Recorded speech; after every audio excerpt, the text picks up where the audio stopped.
third. Where did that come from? Did A you say third. a third? Mm-hmm.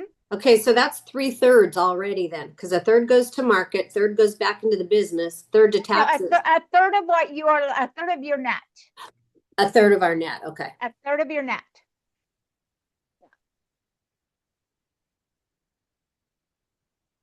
And we'll get into that. We'll dive deep into this.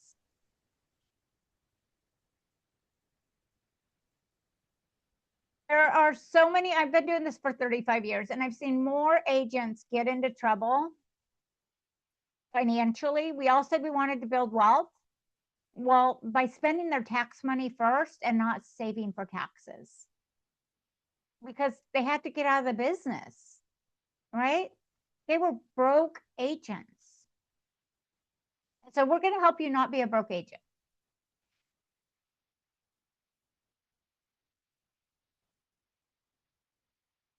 So here's an example of what is a financially sound or a financially unsound business. So look at these two examples. These are two different scenarios of a transaction closed by a solo agent, Jessica Campbell. I don't know why we got Jessica's name in here, but Jessica, where her share of the commission was $9,000.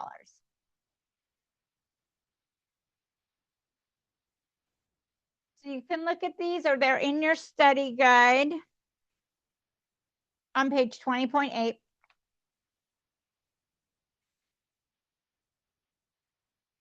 So my first question to you is, as we look at this, is the $9,000 commission Jessica's income?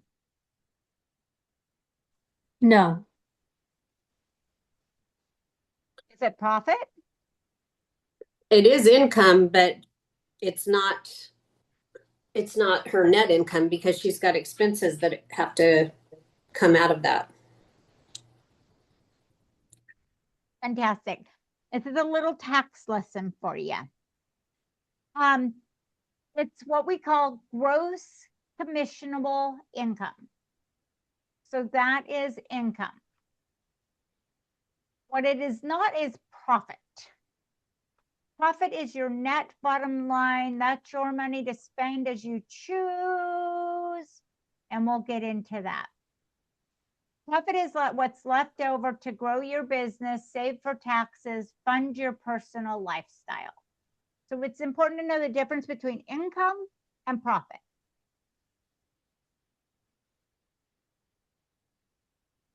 Just quick clarifying question. So, you know, the commission is 9,000, but from that you have to give your portion to Keller Williams. But so you're taxed on the 5,760 that you get paid, not the 9,000, correct? Correct. Yeah, okay.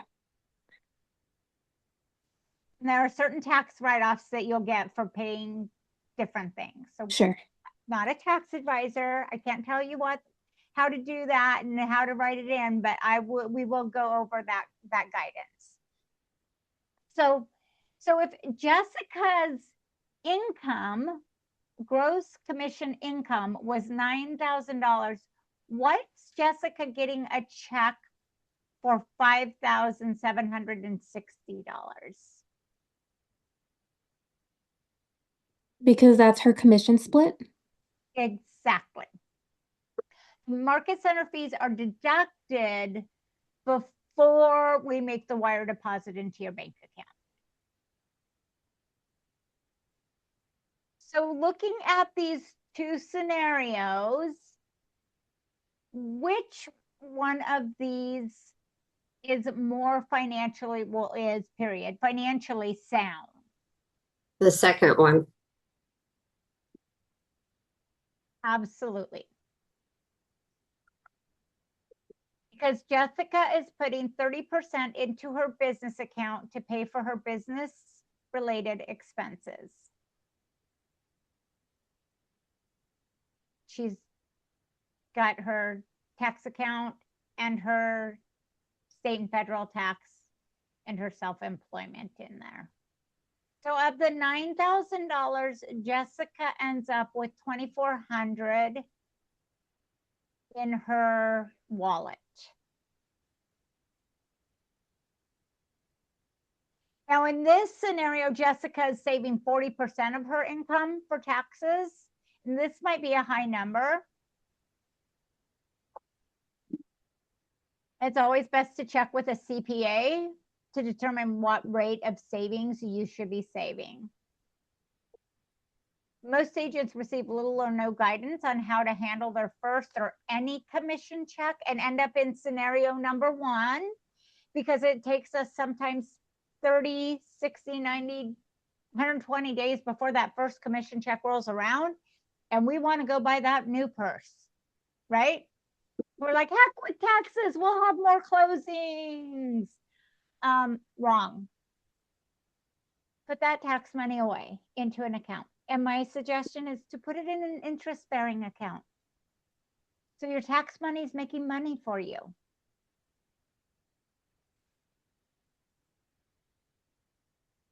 When we incorporate these financially sound business practices into your business from the very start, here's what happens. 1, it's expected.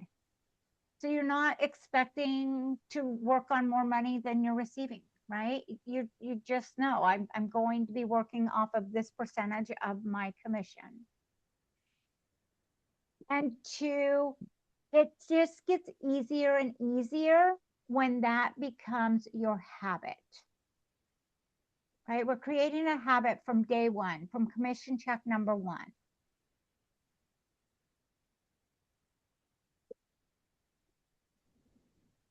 So I hope I've given you an understanding of how important it is to be financially sound and how important it is to pay your taxes first, right?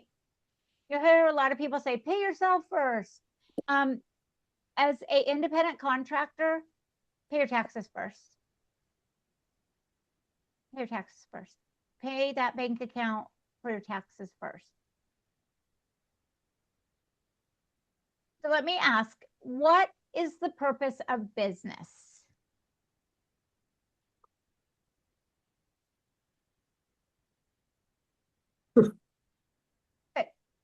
It's profit, right? It's the money that we get after all our expenses are paid, right? It's profit.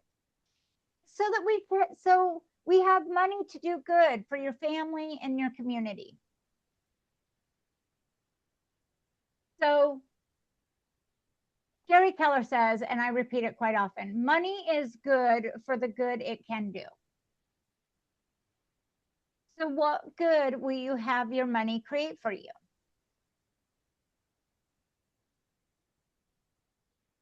So now we're going to go a little bit deeper into that profit expenses conversation, right? So income is this is your flow of money funnel.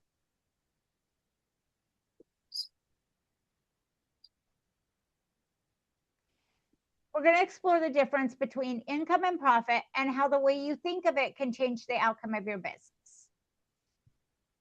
If you've taken an accounting course, which I never have, and so this is your mini accounting course, you might have seen this formula commonly used to calculate profit. It is it's income less expenses equals profit.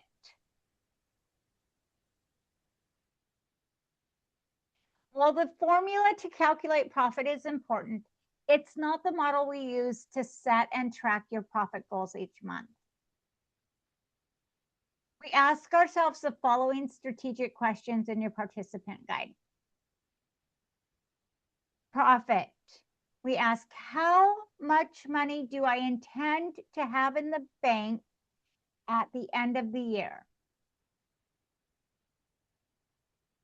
For income, we ask, how many homes do I need to sell to achieve my profit goal? For expenses, we ask, how can I minimize my expenses to maximize my income? my net income, right? After expenses, my net income. Thinking of it this way helps keep us focused on profit rather than income, right? It's easy to get blinded by income because we see those great big numbers for our commission check that's coming over from the title company. But our focus really needs to be on profit. And the way we keep our money is by keeping our expenses low. So we're clear. Where does our real estate income come from?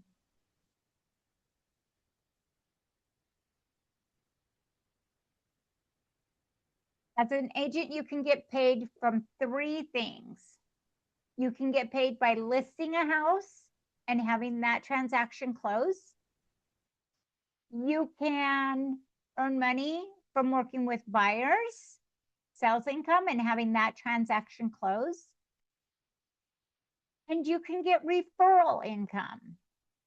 This comes from agents who pay you a portion of their commission because you've given them a referral.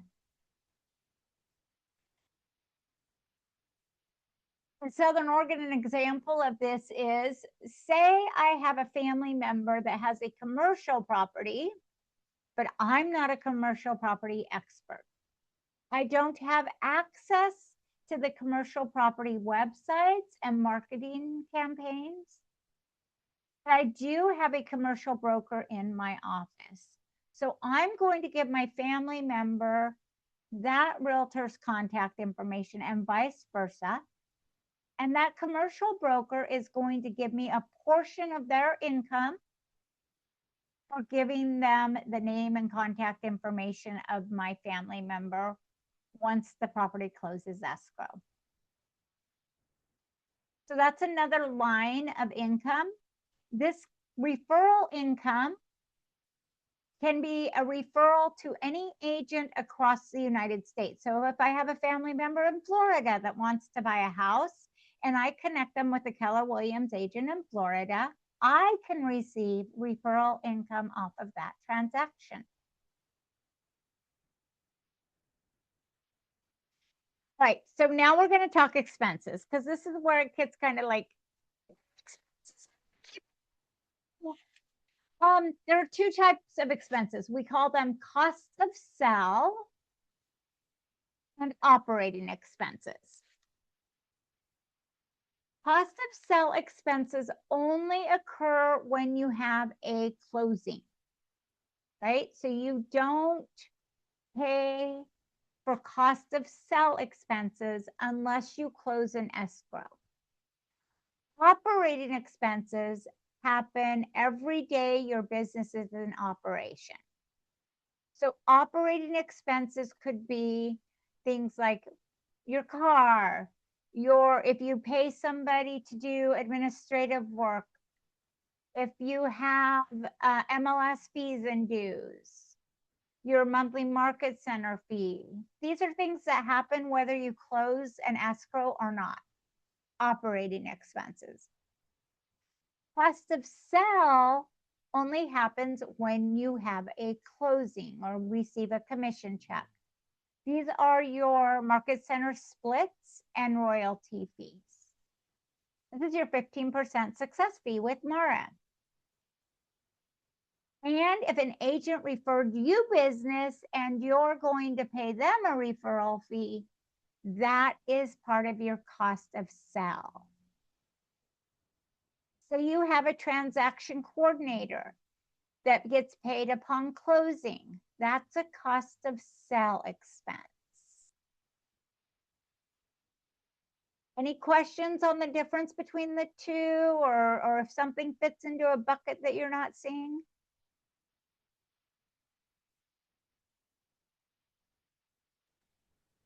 That makes sense. Thank you. Okay.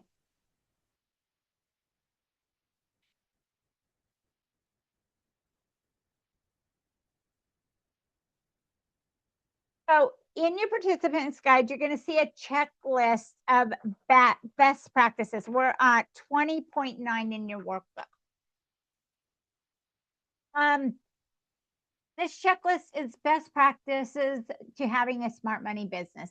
This list is a great way to put yourself on a path that will ensure your financial well-being. So we're going to go through this list briefly and explain the importance of each of them. I think you're going to kind of get it because we've kind of touched on all of these things. So best practices. Gain clarity on your big why, right? This is what motivates you. This helps you build your plan for your future. Set your personal and business budgets. That's where we say, this is how much money I want to have in the bank account at the end of the year. And this is how many closings I need to have in order to get that much money in my bank account. Open an additional bank account for your taxes and your expenses and your other savings. And I would open 2 separate accounts for that, right? I would have an interest-bearing account that I'm putting money in for my taxes because I want my money that's going to sit there until taxes are due to make money for me, right? Money making money. And then I'm going to have a separate bank account for my expenses, for my car payment, for my MLS fees, for my office bill, for my marketing budget. All of that's going to live in a separate account, right? So you'll end up with 3 accounts. You'll end up with your account for taxes, your account for your business expenses, and then your account for your day-to-day personal use.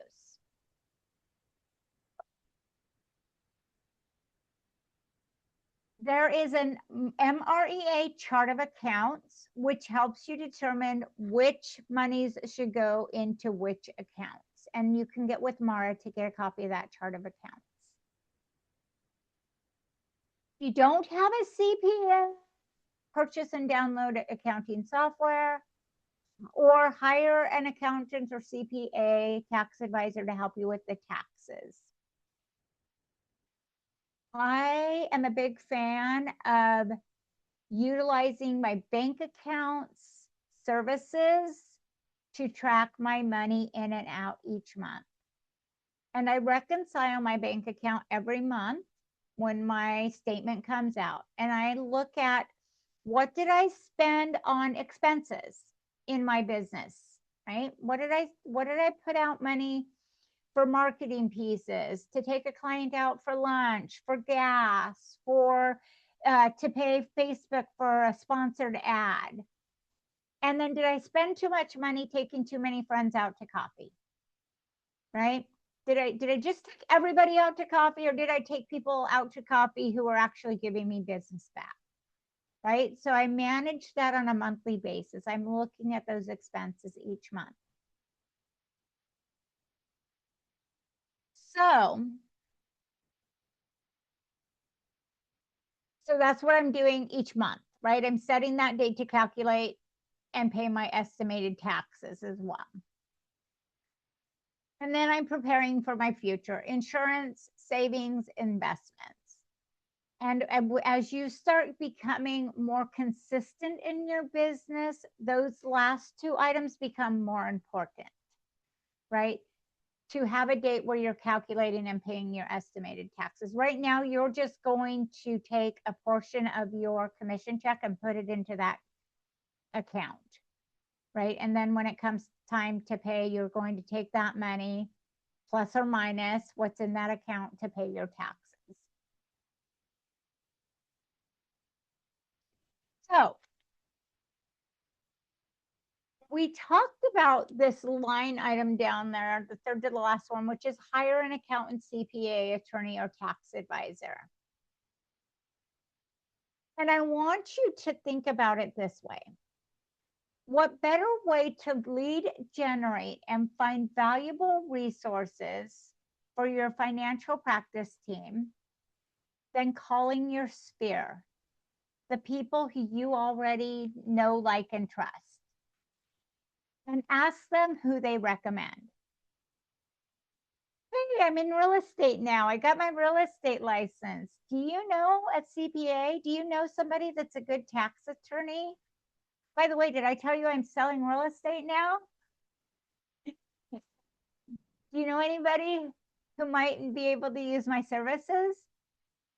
Great conversation starter to let people know you're in the business, right? Ask everybody.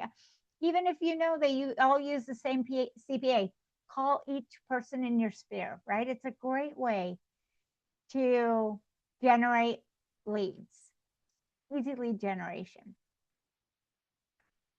And what a great opportunity, again, to remind them that you're in real estate and ask for referrals.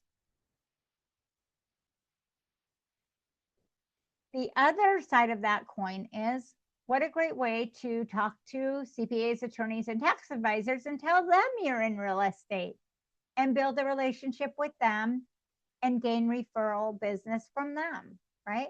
Oh, by the way, I sell real estate. If you know anybody that could use my services, please, here's a stack of my cards. Have them give me a call. Better yet, call me with their contact information and let me reach out to them.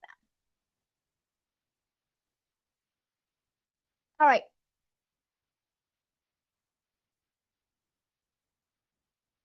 Oh, I wanted to make a point on that last slide. This is part of that nobody succeeds alone thing and building your team of people, right? We call these power partners and mentors, people who know more about something than you do and people that can help you build your business.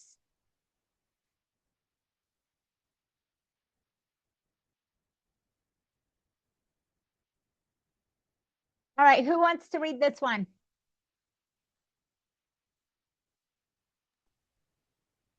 I can read it.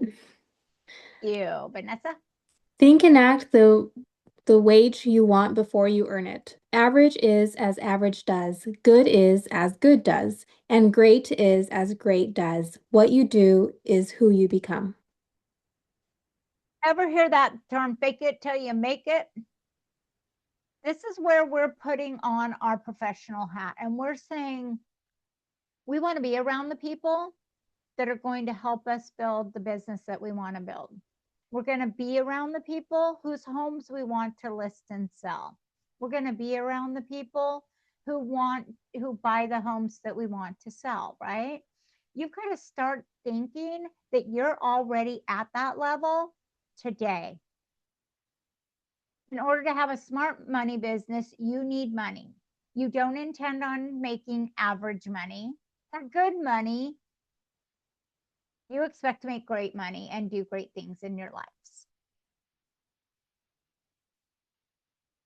All right. So real quick, this is in page 20.10 of your workbook. We're going to revisit your income goal.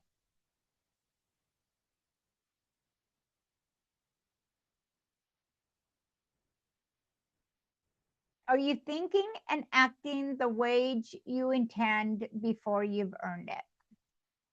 And I don't know why they use the word wage because this is not a wage job. This is a wealth job. This is a year end, this is what I want to net job, right? So are you thinking and acting your net income before you've earned it? Are you acting like somebody who earns $250,000 a year? Are there any changes you'd make now after working on a success system and learning so much more about real estate sales business? Is there anything you would change in the way you act and the conversations you're having with the people you surround yourself with that you should change?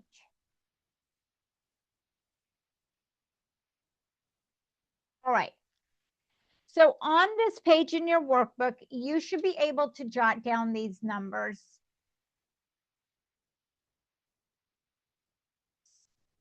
Do some quick calculations. And I'm not a mathlete, so I don't expect to have to do this fast. So what is your net income goal? Go ahead and write that up on the page. How much do you want to earn in 2026 net income in your bank account?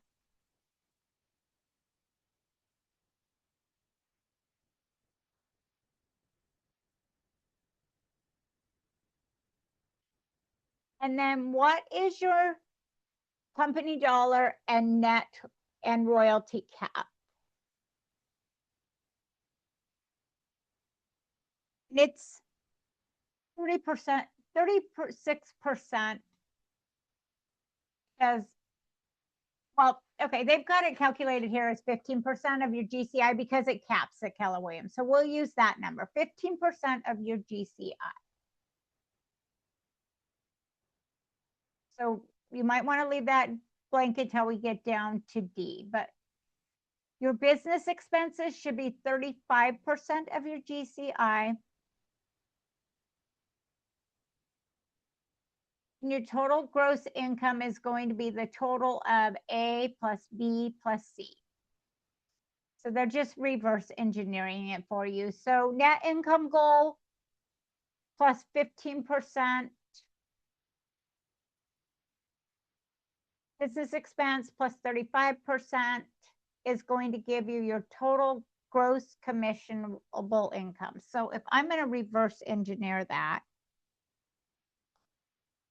one of these days I'll actually write this down so I don't have to map it out myself. Apparently I love to do math on the fly.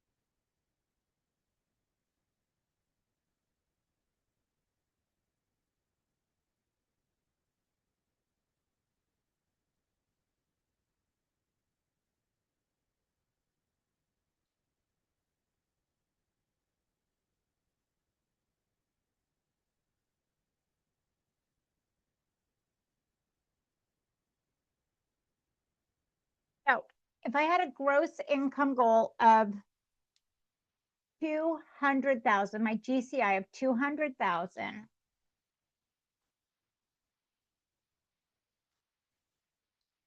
35% of that is going to be 70,000 business expenses. 15% of that is going to be 30,000 company dollar royalty cap. And my net income is going to be 100,000.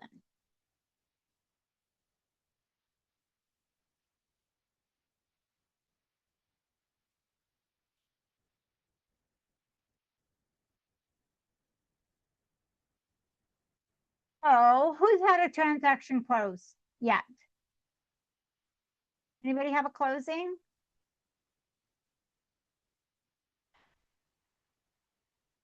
Down here in Southern Oregon, our average commission is about $7,000 plus or minus.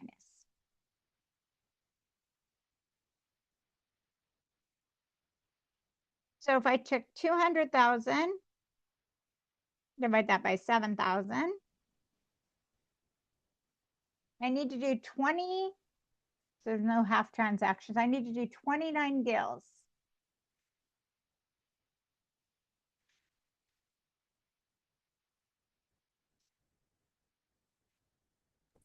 Kaylee, what's that commission based off of closing price?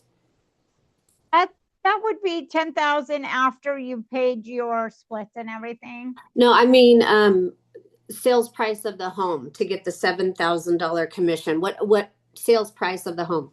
It's an average, so it's so let's say you had our median sales price is right about 400,000, right? Okay, that's what I was thinking.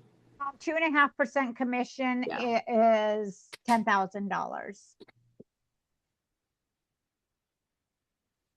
Okay. So you're saying the 7,000 is your net? It's the average gross commission in Southern Oregon because not everybody's selling $400,000 houses. Gotcha. Okay, thank you.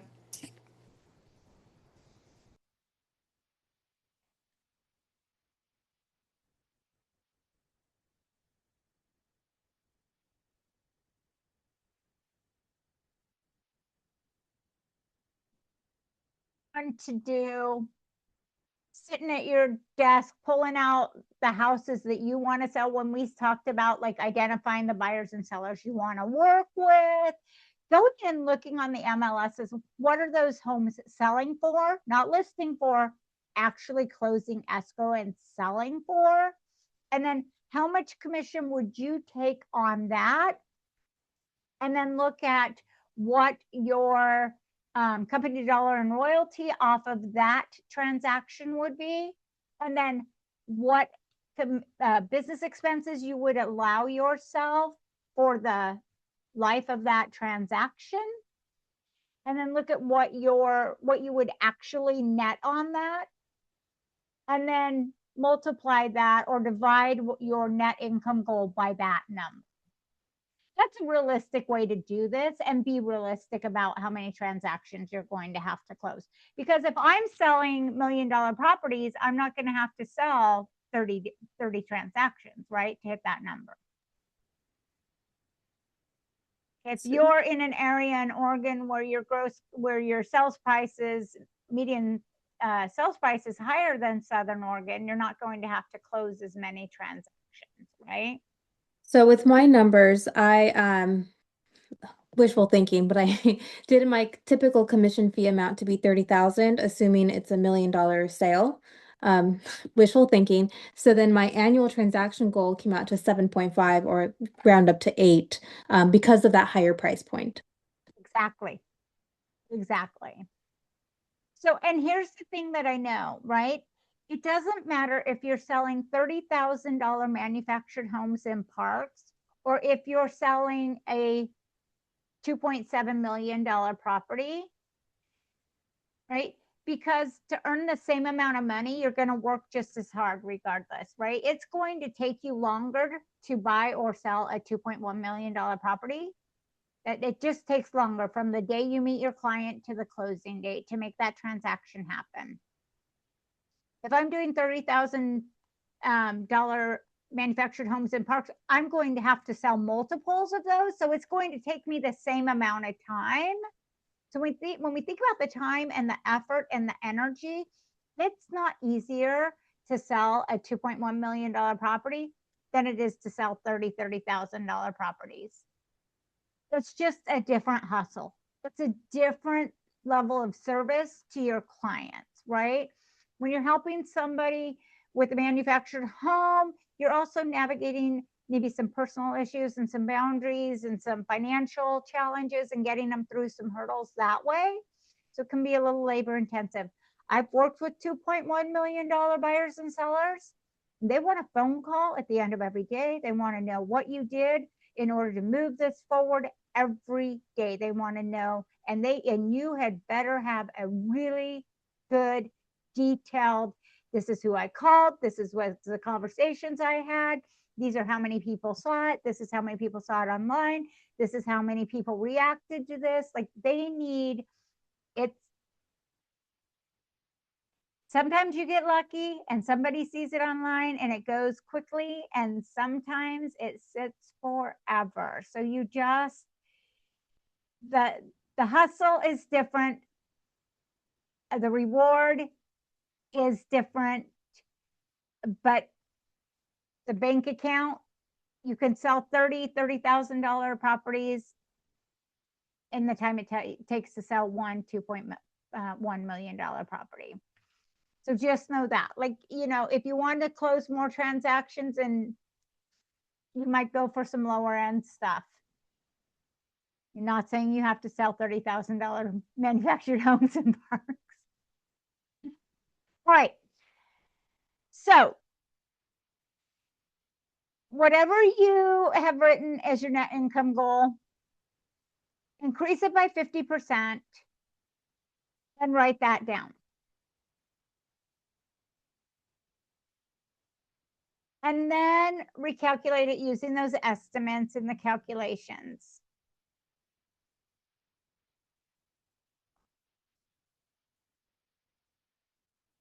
Because that's your stretch goal. That's what we want you to think about hitting each year. So that when you hit your marker, when you hit that net income goal, and you still have more time in your year and you still have more life in your conversations and you can hit that stretch goal, you can build a bigger, beautiful life for yourself.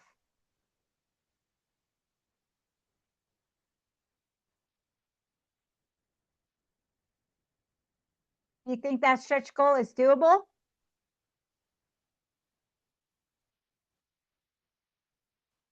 I mean, if you only had to sell 7 and now you have to sell 10, right? You're going to do half again that many. That's not too bad.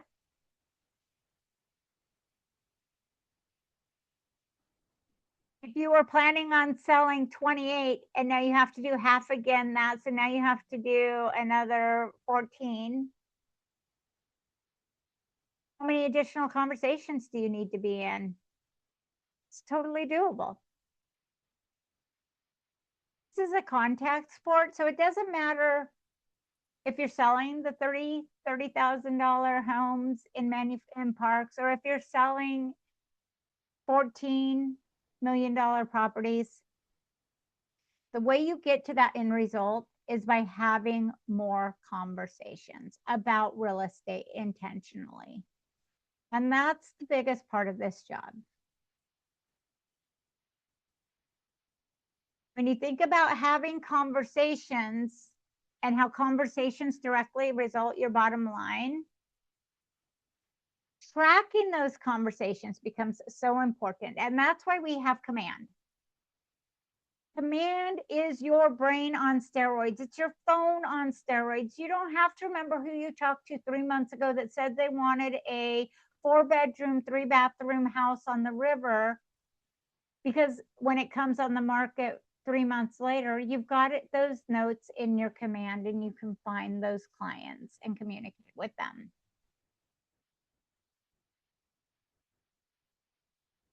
So we use Command to get you paid.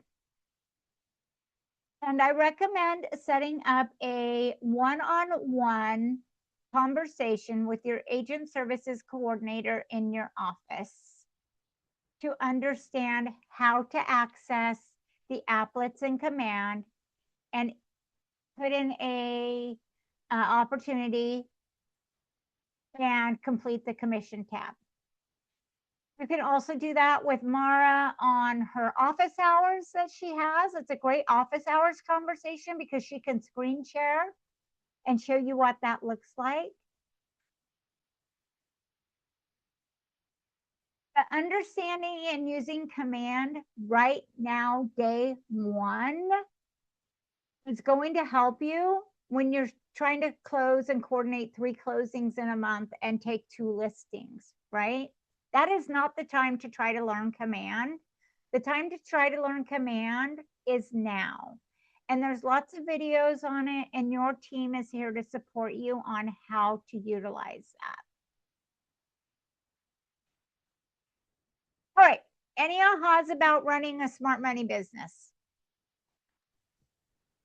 I wrote down to open additional bank accounts for taxes and expenses. So that was great because I was thinking of getting a business credit card through Chase, just to keep my expenses separate so I know exactly what's tax deductible and I have it all in one statement. So was gonna do that, but I never thought to open bank accounts. So that's an aha moment for me. Yes, and I'm gonna tell you, interest-bearing accounts for those money holds are the way to go. They're a game changer because when we're thinking about putting 30% of our gross commissionable income into a tax account, or when we're thinking about taking 30% of your net commissionable income, however that works for you. Some people are eager beavers and they're like, I'm gonna do more. We never know what our taxes are going to be at the end of the year. Taxes are not predictable. And so that interest that it earns can help give you that little nudge if you needed a little bit more. Hey, Do you aha. just, sorry, go ahead. I have a question after Vanessa's done, Kayri. Okay, thank you, Ellie. Sure. Do you just add or put your money when you're holding it in a high yield savings account? Is that what you do? So, yeah, something that is earning interest on my money. So I've got my tax account in an account that earns me 5.75% interest.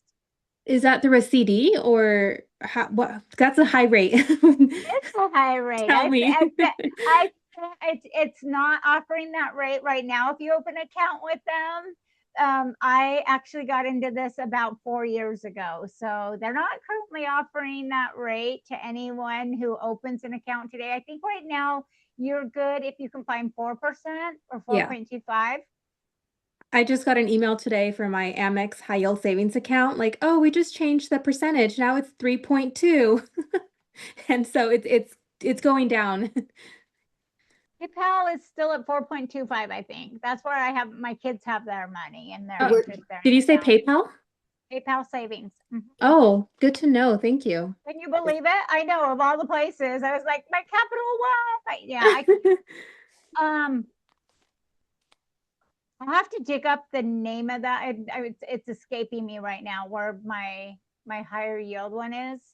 Um, and I got that account, and it's my it pulls directly from my Wells account. So all my money goes into my Wells account, and then I have a X amount that pulls directly from the one account to the other. Okay. Real Accounting is one of our allied resources with Experience Brokerage Network. They've got a great bead on which accounts to utilize. And the one I found, I actually got from a family reunion speaker last year who was a guru on investing, that I got his name through Keller Williams Wealth. So if you attend the wealth classes, you should be able to tap into some of those resources as well.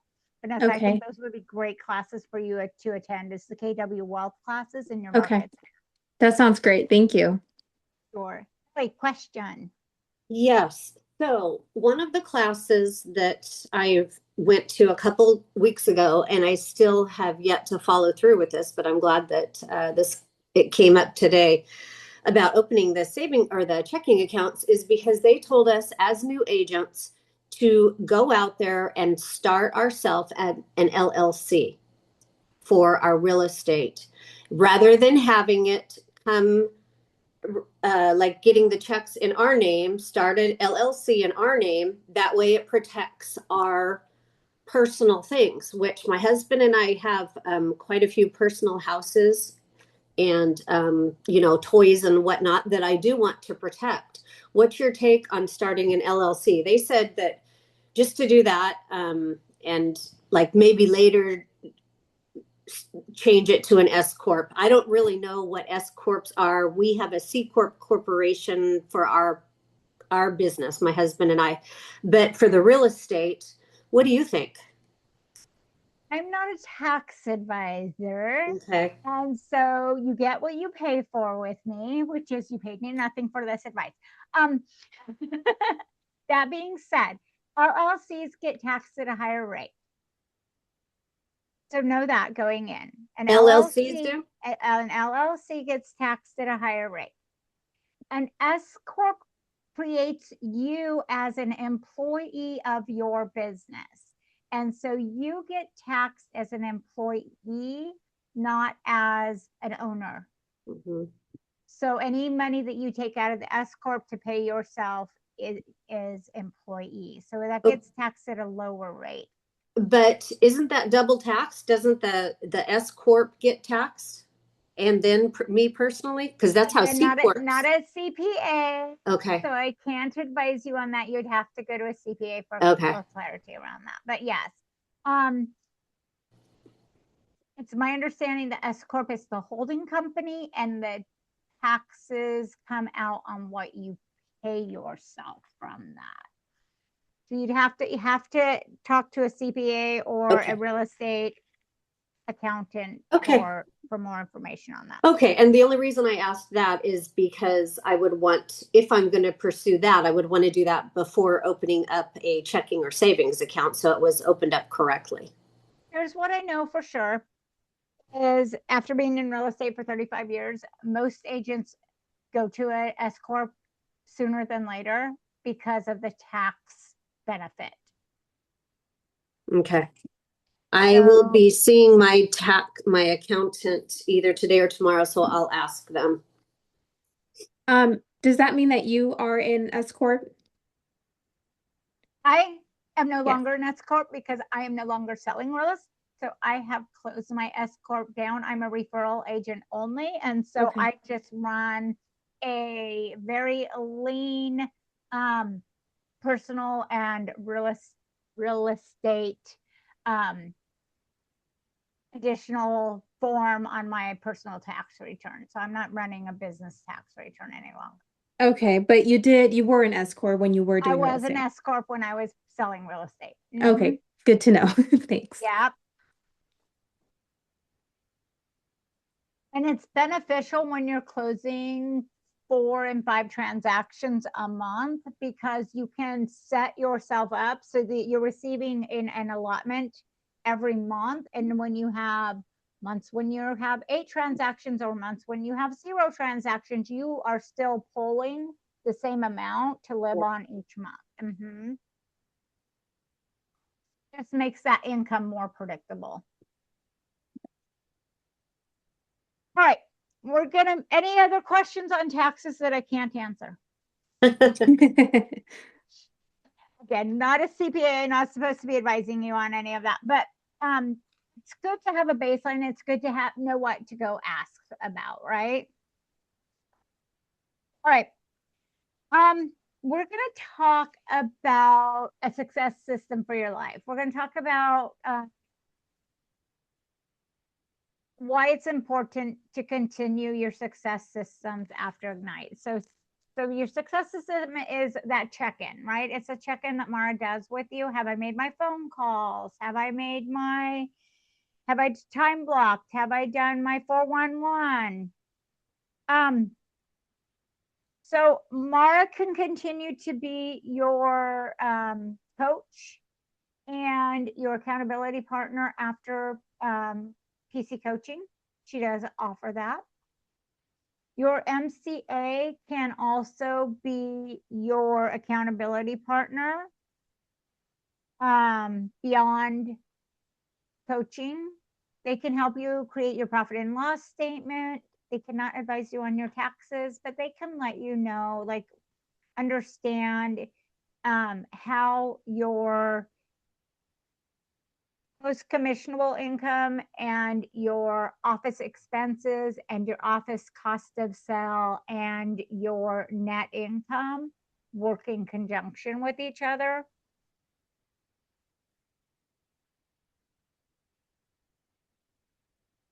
You've seen this. If you haven't seen this, recommend that you are checking in with yourself regularly. Right? This is the end of Ignite chapter. So they're really talking about what happens after you're out of the coaching program. But I find it important to have someone that's checking in on you and your business while you're in the program and while you're out of your program. As the team leader, I want you to understand, I meet with the top agents once a month and talk about their business. And when we talk about their business, we're talking about these things. Who have you had a real estate conversation with this month that's new into your sphere? Like, are you continuing to add people into your sphere every month? Are you writing handwritten notes? Do your top 8 clients, do your top clients that refer business back to you, do they receive something special from you quarterly? Are you inviting them to something in person each year, right? How do your top people that refer your business regularly, how are you communicating with them and reciprocating business back to them, right? Are you sending them business too? Are you staying engaged on social media? You might have heard this. We're talking about this a lot in our real estate offices now. Social media used to be content creator media, right? You'd go out, you'd do some cute video in front of a house, walking through the house. There was a time where there was like, can you find me hiding in this closet? Can you, am I here? Am I there? Nope, I'm over here behind the dishwasher. You, content creation, and it used to be very entertaining. Social media is now changing to interest media. And you don't have to have 5,000 followers. You don't have to have 15,000 followers to really engage with your audience. And I want you to consider right now that we are on the precipice of social media changing. So what you want is to become an engagement media expert. What you want is to become an interest media expert if you're using social media for your business. You want to hit people where their interests lie. Otherwise, they're going to scroll past you. We've all seen some of this content creation media played out. And the only way you're going to build a business using social media is to engage people and to really pique their interest. Enrichments, appointments, agreements, and closings are the next part of the daily success system that we work with our top 20% of our agents, and is something that I want you to really keep in mind. Tracking these things are how you can track what your income is going to be at the end of the year, right?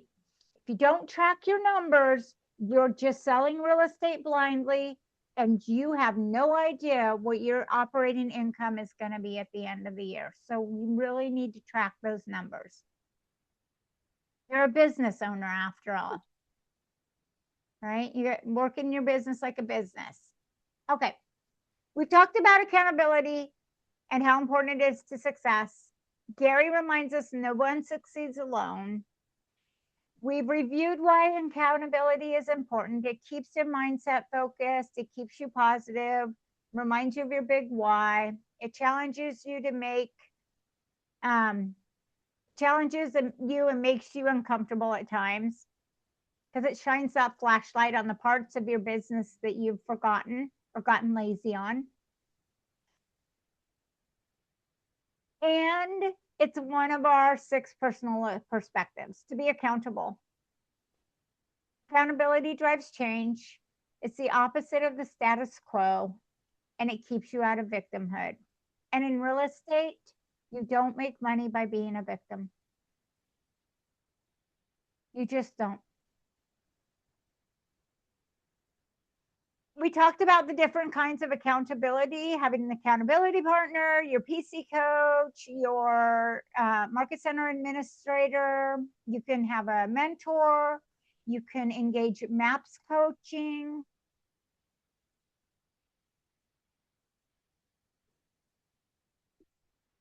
All there. The tools that we use for accountability are the 411, time blocking, and the one thing.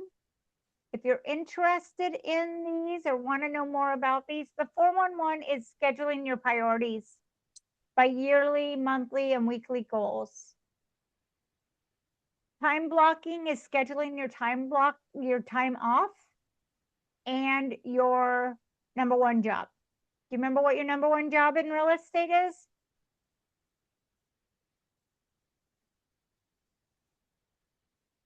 It's lead generation and lead follow-up. Yeah.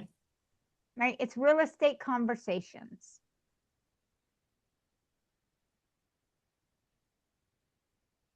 And then the book, The One Thing by Gary Keller and his team, is that's what keeps you focused on your big why. your one thing. You'll find best practices to protect your time and maintain your energy. And we do One Thing Book Club throughout the year. It's a book you can get in PDF format. It's on Audible. You can get the hard copy. Definitely recommend that be one of the first books that you buy and read of the Keller Williams books. We've got a bunch of them. But it's really good for helping you frame your mindset around the one thing that's going to drive your business and maximize your income and help get you in your mindset. And it's really good for helping refocus when you realize how multifaceted being a realtor is, because it helps bring you back to the one thing. It helps bring your focus back to what is the one thing I can do that's going to move me forward in my business today.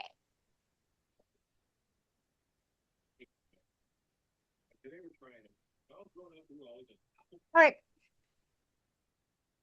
We're going to talk about being learning based.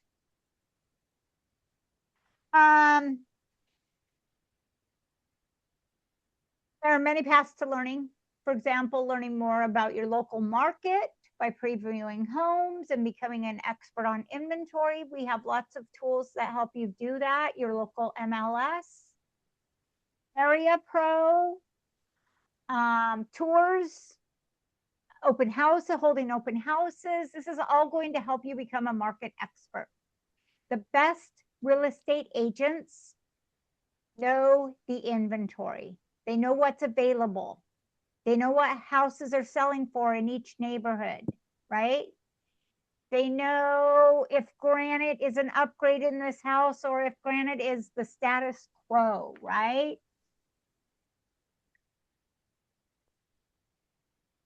You've been learning about your market already. So what else would you add to the list about knowing about your market? What are some things you need to know about your market?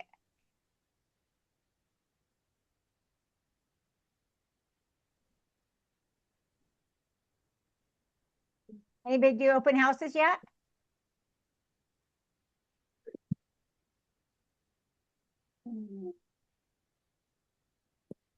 What's something during an open house that a buyer might ask you?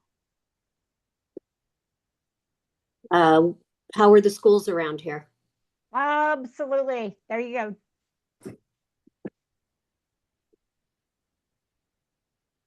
Something else they might ask you about the market when they walk through the open house.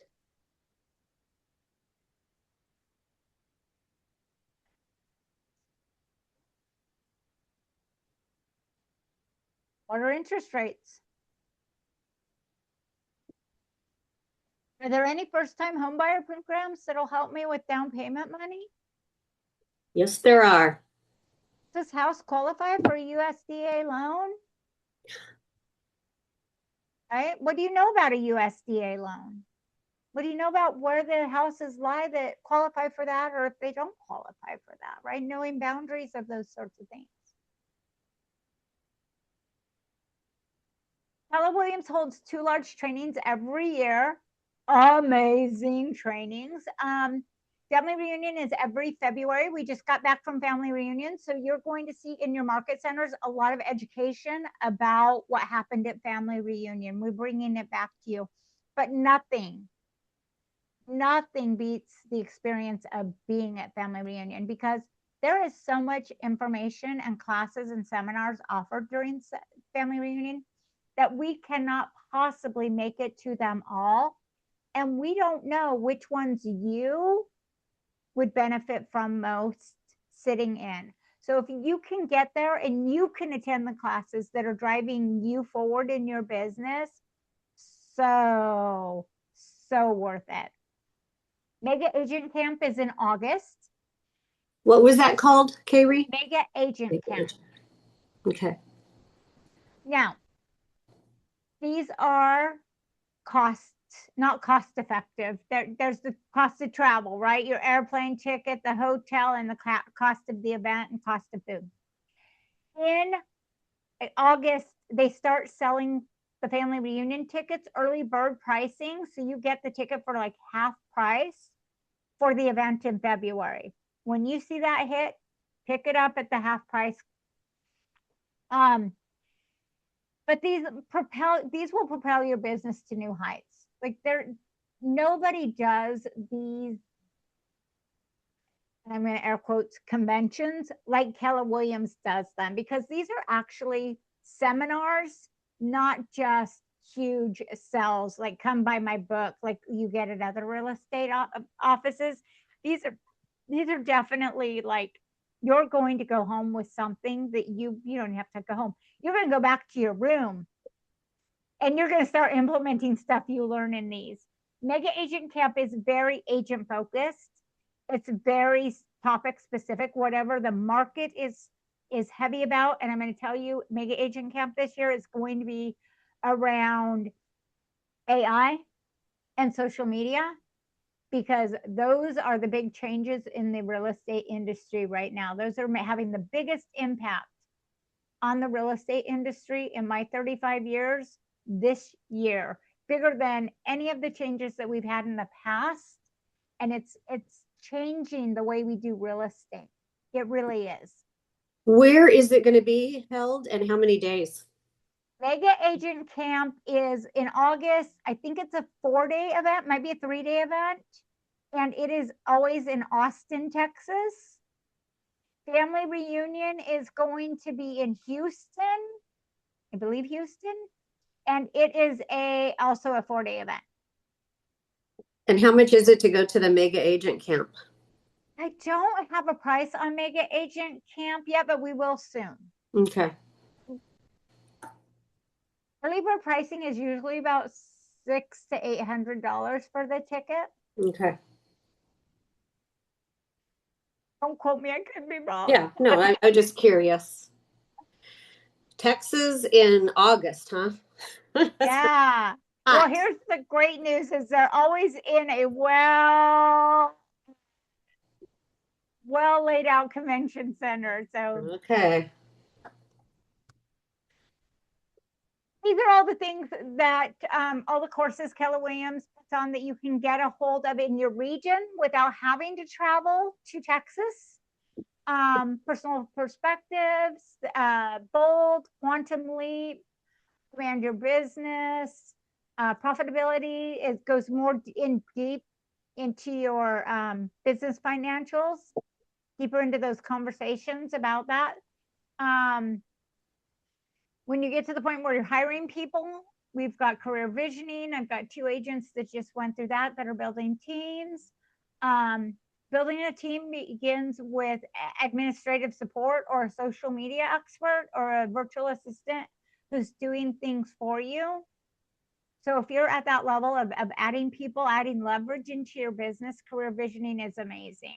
And then it goes to buyer's agents and seller's agent and people who are actually selling real estate with you as your team. But your team starts well beyond you starting to add agents. Sales skills, lots of skills training here. When with buyers, when with sellers, you've already been through those classes. When with negotiations. If you want to work and do seminars, which is a great thing, working with transitional housing seminars, like seniors who are moving into assisted living, first-time home buyers, empty nesters who are selling what they thought was going to be their forever home and going into, maybe they're doing short-term housing, or they're going to buy 2 homes, one in Arizona and one in Oregon. Those groups of folks are great people to set up a seminar and teach them how to do that, right? People who are my age who are setting up trusts, family trusts for their families and diversifying their assets. Great seminars. And to be able to do a seminar, you have to be able to stand in front of people and talk. So Train the Presenter is a great class for that. You don't have to be the teacher. You don't have to be the know all things. You might bring in a trust attorney to talk about trusts, but you have to get the class started and you have to be able to get the class ended and ask the right questions. So train the presenter kind of helps with those things. And we've got lots of DEI classes. The color of real estate, if you haven't done this color of real estate class, highly recommend it. You learned about redlining and Jim Crow on your real estate exam.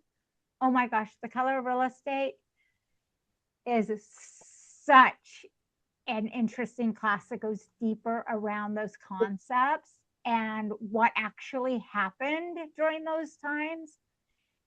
It was mind-blowing to me. Where do we find these classes? Is it in Keller Williams University? Yep, in Connect. So when you log into Connect. Command Mm-hmm. and you go into the Connect tab, which is the middle, is the Yeah. tab up on the top, and then you just search. Okay. You can search DEI and all of the DEI classes will come in. You can search in skills, and all the sales classes will come up. And they'll show you the things that are webinars online, the things that will be taught in the market center, things that will be taught in the region. Whenever our Northwest region has classes, they are generally in Vancouver, Washington. Because they try to make it easy for us Oregon folks to get up there. They used to always be in Seattle and we complained. And so now they have them in Vancouver more frequently. Not sure how they thought that was better for us, but we're like, down here in Southern Oregon, if you're going to have it in Washington, just have it in Seattle so we can fly. Right, exactly. When does that new rollout of the classes that's replacing Ignite start? Do you know? Breakthrough 120 will be rolling out in May. In May. Oh, okay. And is it going to be kind of like the Ignite, or do you know? It's like Ignite on steroids. Okay. So what it is it's going to be some of this information is going to get condensed and some of the fluff taken out, and it's going to be more activity based. So you're going to attend your 2-hour session, and then you're going to have an hour's worth of activity to do. Okay. Instead of being at 3 hours of me standing here talking to you. Yeah. You know what I mean? Like, it's going to be very activities driven, because we understand that getting you into the motion and getting you into the activities is what drives your business. Sitting here and having conversations with me, although it's fun and enlightening, after we're done, you probably go and crack open a Bloom and start jotting down, like, I'm going to do this, I'm going to do this, I'm going to do, but the gonnas get in the way of the doing. Right. So Ignite was a 12-week course. How long, what did you call it? What did you call it? The new class called Breakthrough? Breakthrough 120.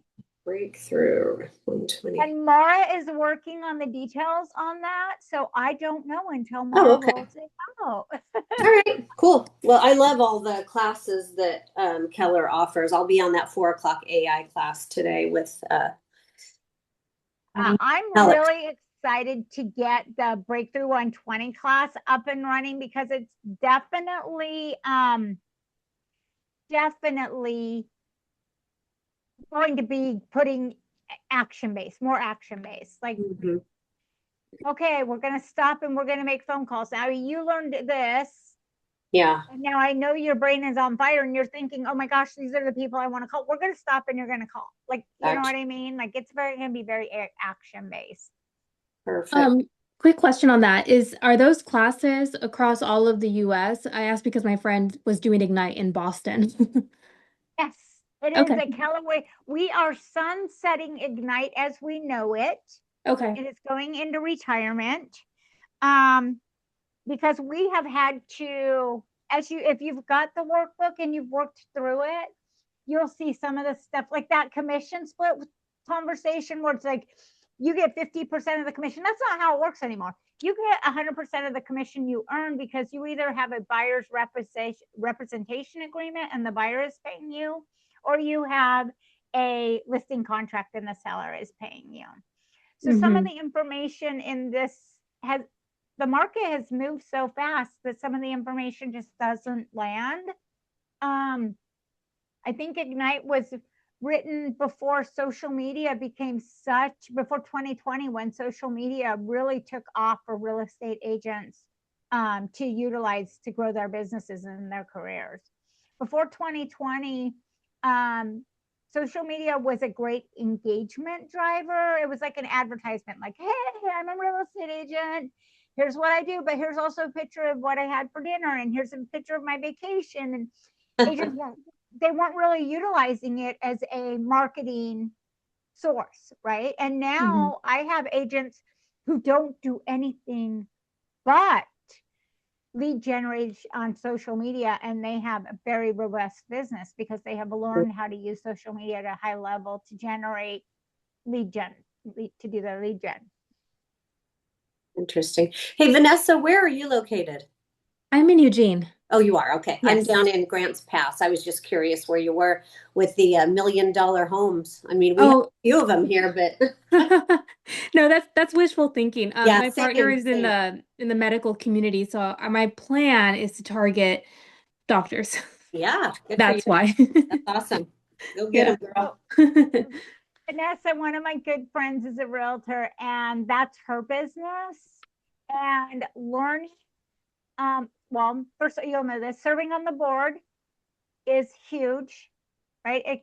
That gives you so much clout. If you are serving on the board of your local, are you Riverbend? Are you My partner's at Riverbend, yes. Riverbend Peace Health? Yeah. Mhm. Yes. So my family's up there in Eugene as well, and they're at Riverbend. So they're in administration at Riverbend. So yes, for sure, being involved on the board. And like I was going to say, my friend does 95% of her business via text, and her involvement in the medical community. So attending events, even when she was getting her foot in the door, she would go find a way to serve at the events, or to, help set up or break down events. And that got her in the rooms with the people that she wanted to be doing business with. If she didn't already know them, it broadened her circle Yeah. of who she knew, because, she obviously had a few friends in there, but it helped expand that circle. Does she do that here in Eugene? Down here in Medford. Oh, in Medford. Okay. Okay. Got it. Asante. She's an Asante girl. Oh yeah, my boyfriend's family lives in Coos Bay, and they were just at Asante for something, and they're trying to recruit my boyfriend to move down there. He was like, "You'd love it down here." We're like, "No, we were staying in Eugene."